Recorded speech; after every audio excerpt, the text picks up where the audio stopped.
There is a photograph that should not exist, and once you see it, you cannot unsee what it says about power race and the dangerous comfort of certainty. In January 1979, inside a crowded banquet hall in Colorado Springs, a black police officer stands calmly at the center of a Ku Klux Klan gathering surrounded by white robes, cigarette smoke, and men who believe people like him should not be alive. He is not handcuffed. He is not hiding. He is smiling. His arm is casually draped around the shoulders of the most powerful white supremacist in America, and the camera flash freezes a moment that violates everything the Klan claims to understand about the world. This is not a publicity stunt, not a protest, and not a mistake. It is the final frame of a 9-month undercover operation so audacious that even the people who carried it out were never sure they would survive it. What makes this moment truly unsettling is not the danger, but the irony the man being embraced has spent months confiding secrets, strategy, and hatred to the very person he despises most, all while boasting that he can always tell who belongs and who does not. This story is not about bravery in the heroic sense, and it is not about defeating evil with force. It is about how hatred blinds itself, how certainty becomes a weakness, and how one ordinary decision, a phone call answered at the wrong time, allowed a single individual to step inside a violent ideology and quietly pull it apart from within. If you think you know how hate operates, this story is about to prove you wrong.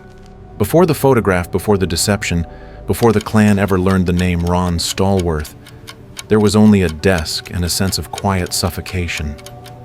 At 25 years old, he sat inside the Colorado Springs Police Department's Intelligence Division, surrounded by filing cabinets and paperwork that felt more like a holding cell than a career. He was the first black detective in the department's history, a fact that carried weight on paper but little authority in practice.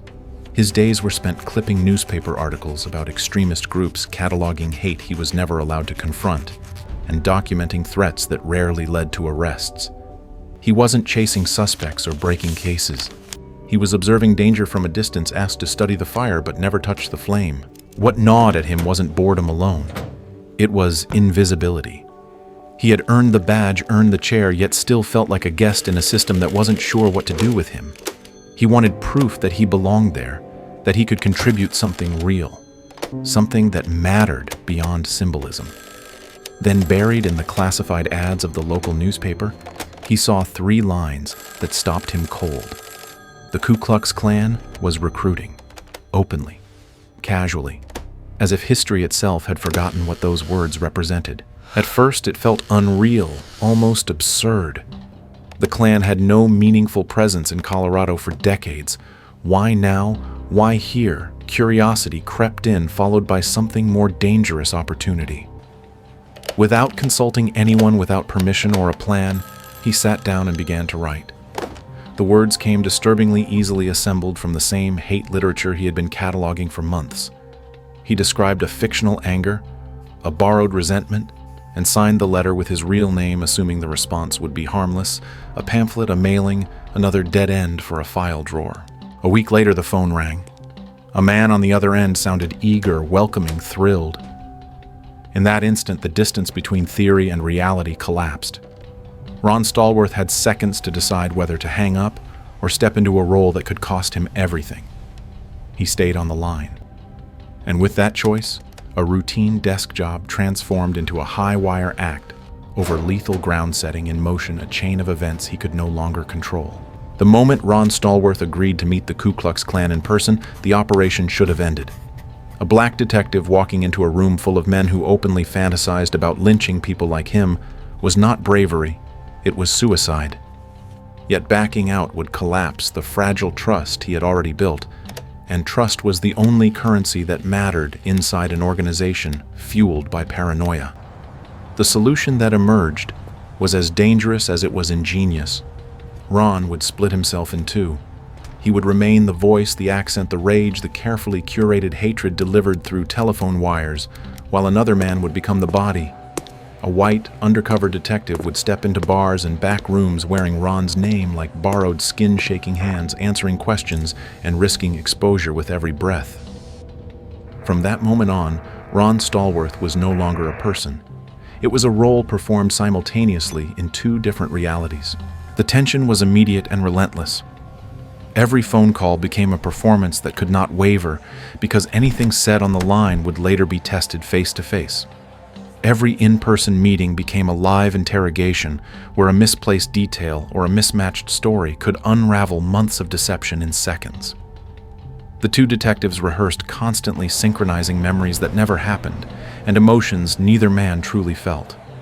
They memorized fictional grievances, invented relatives, and refined a shared backstory until it felt disturbingly real.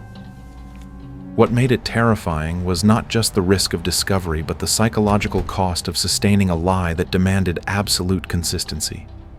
Hate, Ron learned, had a grammar of its own. To be believed, you had to speak it fluently. Inside smoky bars and dimly lit booths, the undercover detective faced tests that were never announced as tests.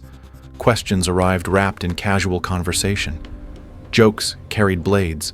Suspicions surfaced in long silences and narrowed eyes. Outside, Ron listened through a wire heart pounding, knowing that if the wrong word was spoken, there would be no rescue, no backup plan, no dramatic intervention. The lie had to hold or it would kill them both. As the weeks passed, something unsettling happened. The Klan didn't just accept the identity, they embraced it. Invitations multiplied. Trust deepened. The operation crossed an invisible threshold where exposure no longer felt like the greatest danger. Instead, the real threat became how far inside the organization they were willing to let Ron Stallworth go. Because the deeper the lie traveled, the harder it would be to escape, and the more devastating the consequences would be if it ever collapsed. For months, the operation had felt like a dangerous performance, ugly language, staged anger, the constant fear of being exposed. Then the tone changed. The jokes stopped landing as jokes.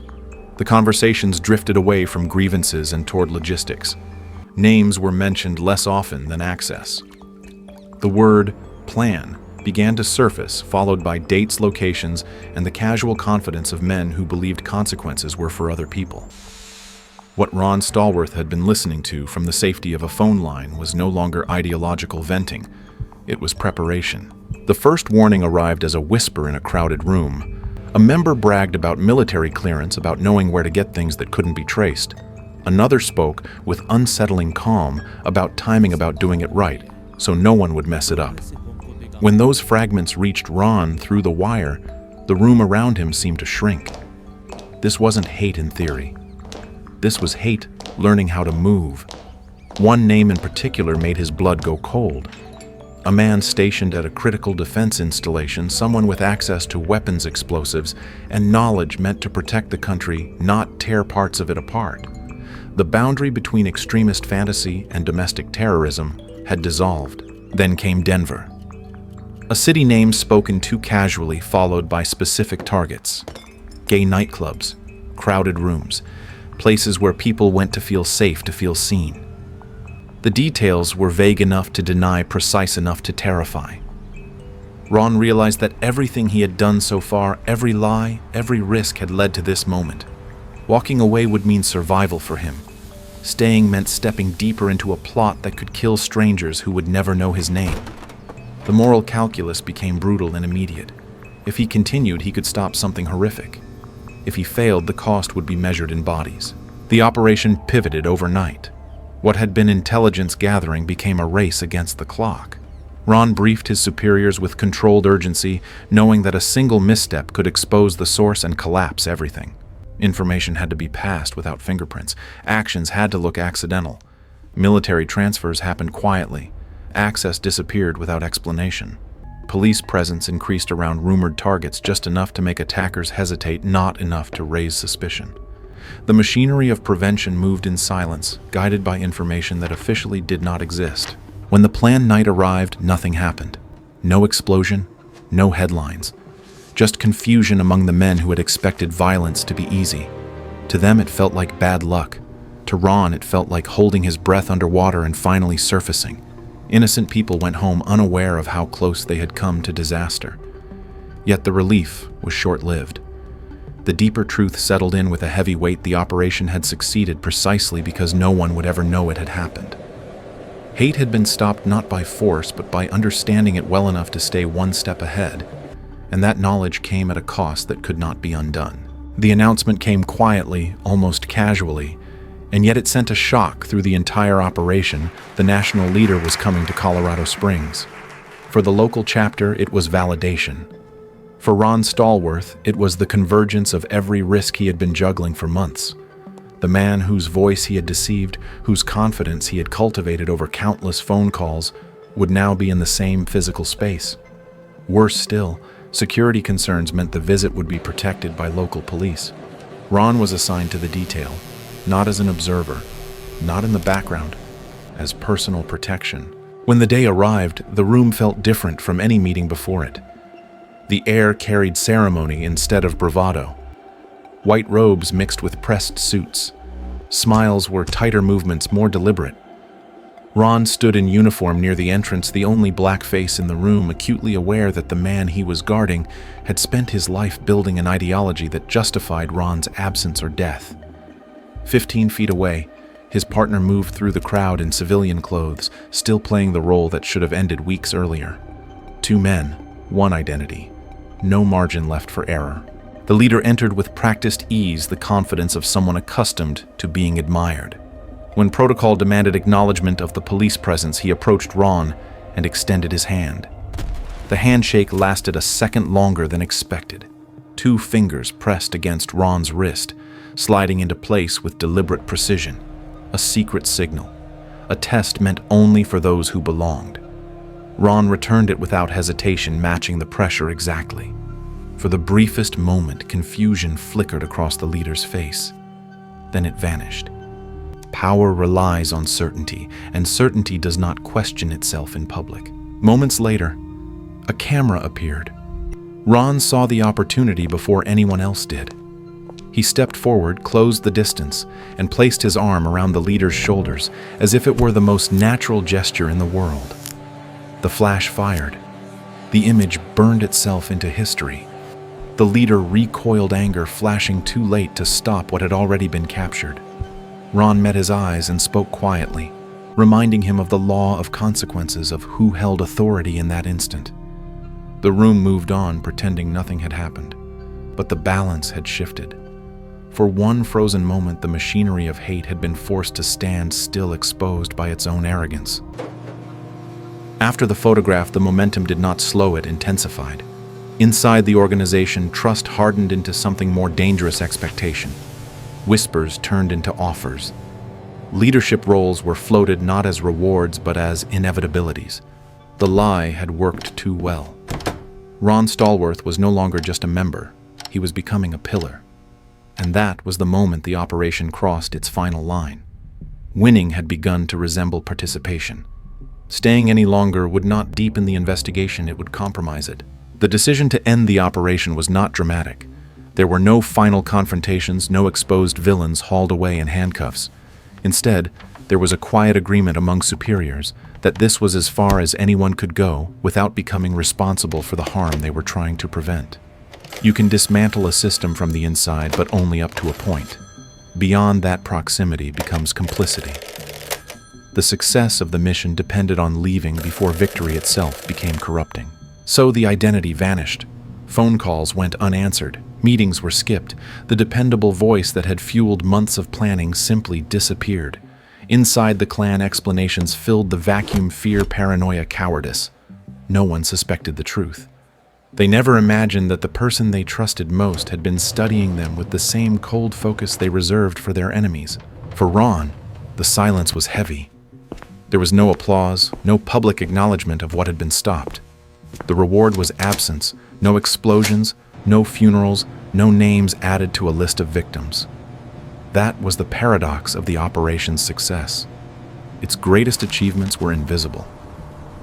He returned to his badge, his desk, his life carrying the weight of what might have happened, and the knowledge that walking away had been the hardest and most necessary move he would ever make. Years later, when the story finally surfaced, it sounded too impossible to be real.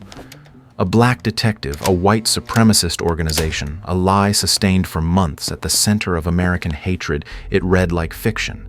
And perhaps that is why some of the people involved refused to believe it even when confronted with evidence. Denial became the last refuge of pride. The former leader of the Klan insisted it could not have happened, that he would have known that instinct and ideology would have protected him from being fooled. But the documents remained. The membership card existed. The reports were filed. The photograph endured. What this operation revealed was not just a flaw in one organization, but a weakness common to all systems built on certainty. Hatred depends on rigid assumptions: who belongs, who does not, who is visible and who is invisible.